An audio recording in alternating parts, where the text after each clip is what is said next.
Cohen defines social script as a series of behavioral patterns that we follow in our day to day lives and interactions with others, especially in our intimate relationships. It's a set of unspoken rules that help us follow relationship guidelines. Like, for example, it's common sense. It should know that having an affair in your relationship could be considered breaking the social script. Um, Also, women and men had much different roles with the social script, where women were more homemakers and didn't. Men were more working out of the house. It's still there today. It's just very unclear nowadays, because now people pretty much just date for experience or for practicality reasons. Um, they don't just go off by a script that society has given. Um, I I definitely have seen social script evolve over the years. Now, what I've noticed is my friends in the LGBTQ plus community, they don't have a traditional social script to follow, which is what makes dating so challenging for them. Now, dating today, it doesn't necessarily happen like it used to. I mean, the traditional idea of dating seems so outdated. Um, but it Cohen defines it as a one particular event with a combination of goals and attractions, as well as about having fun. But now there's not one single way to date. Now people just meet through dating apps and through friends. And like I was saying, dating for LGBTQ plus individuals is difficult, but with online spaces and more social acceptance, it's definitely improving. Um, dating varies in different stages. Like with high school, for example, high schoolers, they're more about what their options are. They want to explore what they like. And then for college students, it's more of a unique range. They mainly try to go after, who's single. They It's more of a deep. It gets more into the deeper connection, because in high school it's, I don't know, it's different. Well, like college, you definitely feel it, and it sinks in. It's deeper. And for older adults, they seek more serious relationships, long term as well.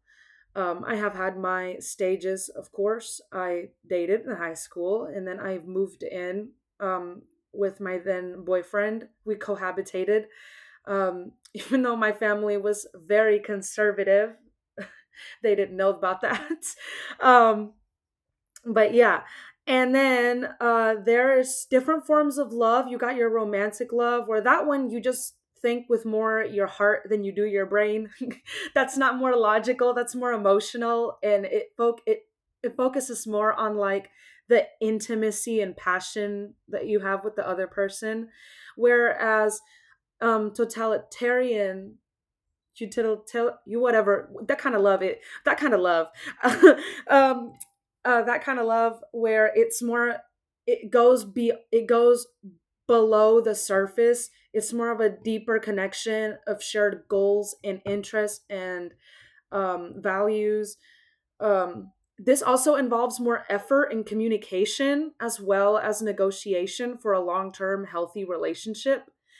um this I do I definitely am more towards utilitarian love with, because to me that's like an extra layer of secure. It's like an extra layer of like security blanket, because I know that I can be vulnerable with you, and like you can be vulnerable with me, and it'll be fine. Like it'll be good. We can have goals set, work through those goals. I mean, to me it's more than just the surface. That's for sure. Because I feel like when the two are on the same level, on the same page, it makes things so much easier. Now for mate selection, it's not random. That's influenced by social media, society, what we find to be attractive, what we find to be important versus least important. For me, I prioritize. communication and shared interests and goals, as well as being feeling comfortable and being vulnerable with one another.